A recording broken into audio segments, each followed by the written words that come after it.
Friends, என்னடா தட்டும் கையுமா இருக்கீங்களா? இந்த குட்டி பழத்தில் காய் பறிக்க போகிறேன். நம்ம அம்மா பண்ண வேலையெல்லாம் ஒவ்வொன்றா உங்களுக்கு சொல்கிறேன்.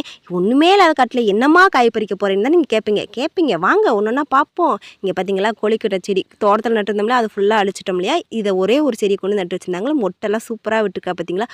ஒன்று கண்ணே புதினா கொத்து ஊனி வச்சுருந்தா அது பாருங்க பகுதி காடு படர்ந்துருச்சு. எப்படி படர்ந்துருக்கு பாருங்கள், ஃப்ரெஷ்ஷாக இருக்குல்ல. நம்ம வீட்டு தேவைக்கு போதுண்டா சாமி அப்படிங்கிற மாதிரி இருந்துச்சு. அதில் ஒரே ஒரு கீரை செடி இருந்துச்சு. அப்புறம் பாருங்கள், கத்திரிக்காய் எப்படி காய்ச்சிருக்குன்னு பார்த்தீங்களா, எவ்வளோ காய் இருக்குங்கிறத. நெட்டுக்கு நெட்டாக குட்டி கத்திரி செடியை நட்டு வச்சுருக்காங்க. இதில் பாருங்கள், மல்லித்தலை விதைச்சி விட்ருக்காங்க. மல்லி விதை நிறையவே விதைச்சி விட்ருக்காங்க. இது தெரியவே தெரியல. ஆனால் அது குட்டி குட்டியாக தளைஞ்சு வரப்போ தான் பார்த்தேன், என்னடா மல்லியை போய் அம்மா விதைச்சி விட்ருக்கு. ஏமாங்க, என்ன தான் தோட்டத்தில் நான் விவசாயம் பண்ணாலுமா இந்த குட்டி பத்தியில் போட்டால் தான் எனக்கு மனசே ஆறும் அப்படின்ட்டாங்க. சரிம்மா அப்படின்னு சொல்லிட்டு நான் காய் பறிக்க ஆரம்பிச்சிட்டேன். எத்தனை காய் கிடச்சிருக்குன்னு, எவ்வளோ கிலோ கிடச்சிருக்குன்னு பார்க்கலாமா? எனக்கு ஒரு 1/4 கிலோ இல்லைன்னா 1/2 கிலோ கன்ஃபார்மாக கிடச்சிருக்குங்க கத்திரிக்காய்.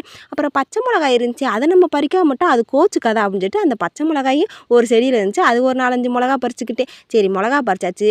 ரசத்துக்கு கொத்தமல்லி தழை வேணுமே, அதுக்கு எங்கே போகிறது? நம்ம சோளக்காட்டில் தான் அம்மா போட்டிருந்தாங்க, அதை போய் பார்ப்போம்னு சொல்லி போய் பார்த்தா சொல்லதுக்கே வார்த்தையே இல்லைங்க.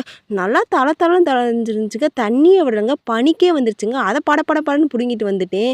பாருங்கள், வாசனை வேறு லெவலுங்க. அப்படியேன்னு சங்குப்பு கிடந்துச்சு. சரி, அதையும் பறிச்சுக்கிட்டோம்னா காலைக்கு டீயை போட்டுக்கோ அப்படின்னு சொல்லிட்டு அதையும் பறிச்சுக்கிட்டேன். பார்த்தீங்களா, எனக்கு வீட்லேயே எவ்வளோ பொருள் கிடச்சிருக்குங்கிறது. உங்கள் வீட்டை சுற்றி எதையாவது ஒன்று நட்டு வைங்க, ஃப்ரெஷ்ஷாக பறித்து சாப்பிடுங்க. நான் பண்ணுறதை பார்த்தா நீங்களும் பண்ணி சாப்பிடுங்கிறத வீடியோவே எடுக்கிறேன். ஓகே ஃப்ரெண்ட்ஸ், இன்றைக்கி நான் அவரோட பிடிச்சா லைக் அண்ட் ஷேர் சப்போர்ட் பண்ணிக்க. Tata bye bye. எல்லாரும் ஹாப்பி லைஃப்.